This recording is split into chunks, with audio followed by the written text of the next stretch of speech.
Welcome to the 7 Daily Spotlight, guys. My name is Juante and I hope you're having a great day. Now for today's character spotlight, we're going to be talking about the strength bond that you get from simply playing the game.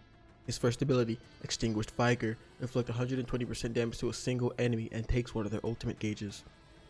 Stage 2 of this ability inflicts 300% damage and steals one of the ultimate gauges.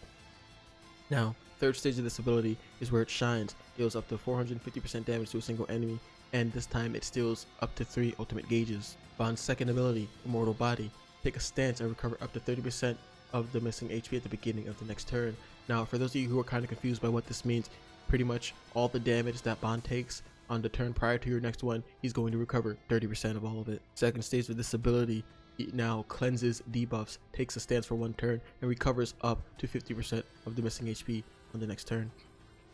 Third stage of this ability, on top of gaining cleanse, he also gains avoid. For those of you who are not familiar with avoid or what it does, it's pretty much an anti-strip. His ultimate gauge cannot be taken from him, and he can also not be taken out of his stance, so he's pretty much immune to anything that would interrupt him. His ultimate ability, Robbery, inflicts 700% damage to a single enemy and apply rush. Now, for those of you who are not familiar with what rush is, it pretty much ignores defense. His passive ability, Physical Deprivation. This is an ability where if he is at 50% health, his lifesteal is increased by 30%. And yes, this bond has a natural lifesteal of 5%, so that would be 35%. Now for what gear to put on him, I am currently running with attack and defense set. You can roll him on a pure supportive side, and by that what I mean is you can roll him with straight tankiness, and that would be fine too. But in my personal opinion, I do not think that is quite the wise idea. You can honestly run him on a crit damage, crit hit set.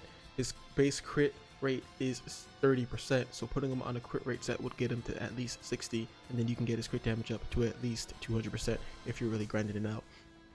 Now, you can also build him on a super tanky side, but I honestly think that really wouldn't be too good of an idea, because yes, his basic skill does not really deal as much damage as compared to other units, but when it is scaled up by the ranks, you definitely start seeing the damage to show. So just sleeping on his damage just because his base form isn't that great is not really the brightest of options.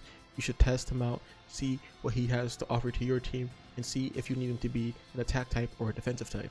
Now, speaking for what characters he has synergy with, honestly, I feel like the one that he has the strongest synergy with is the Speed Slater. Now, for those of you who are not familiar with what Speed Slater does, his passive is whenever an enemy's gauge is completely empty, he gains a 3 times chance crit rate. Now, pairing that with this bond, I'm pretty sure you guys could already guess the results in your head. It equals a lot of damage. Now, for other characters he has a really strong synergy with, I don't really feel like there's another character that he pairs with as strongly as Speed Slater, simply because of the fact that Slater gains that advantage whenever the enemy's ultimate gauge is empty. As of right now, I do not know any characters besides Slater that does that. So the strongest synergy that the strength bond has right now is with the Speed Slater. Now, what do I think overall about this unit? I think it's a very self-sustaining unit. He really does not need anyone to shine. He can really just be rocked on any team and he'll just fit in. It is just like how Bond says, give and take. Except in his case, he does not need someone to give him a buff in order for him to shine. He gives himself the buff, and he also takes it to destroy the enemies. Now granted, even though I say all these good things about him, there is clearly easy ways to shut this unit down. Just stop him before he even goes into his Immortal Body stage 3, and pretty much you're going to be shutting him down. Any character that interrupts him before he's even able to go pretty much is hard counter. Now, his ultimate weakness is definitely stuns. If you can get this bond stunned long enough to get whatever you are trying to get off, then you will most likely have an easier time, versus where if this bond is always going into Immortal Body and stealing your gauges. And on that note, that is going to be it for this character spotlight. I really do hope that I was able to help you guys have a better day.